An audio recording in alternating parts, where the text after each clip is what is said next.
તમારે આઈવીએફ કરાવવું છે? તમારે તો પહેલી બેબી નેચરલી કન્સીવ થયેલી છે ને? આ સિવાય તમારા હસબન્ડના રિપોર્ટ ફ્રી નોર્મલ છે અને તમારી ઉંમરે ક્યાં એટલી બધી વધારે છે? મેડમ મારે તો દીકરો જોઈએ છે. અમારા સામેવાળા ઘર છે ને તેમને કે આઈવીએફ કરાવું તો દીકરો જ આવ્યો છે અને મારે તો દીકરો જ જોઈએ છે, એટલે અમારે આઈવીએફ કરાવવાનું છે.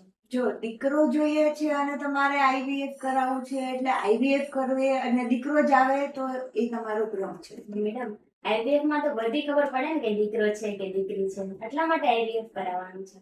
આઈવીએફ એક એવી નવી સાયન્ટિફિક ટેકનિક છે જેના લીધે એક નિસંતાન દંપતીને કે જે નેચરલી કન્સીવ નથી કરી શકતા એને માતા પિતા બનવા માટે મદદરૂપ થાય છે.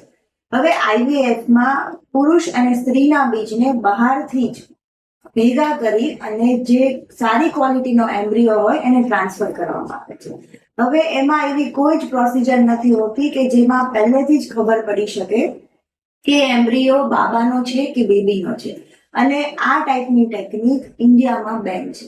તો ક્યારે પણ આઈવીએફ કરાવીએ એટલે દીકરો જ આવે એવું ના.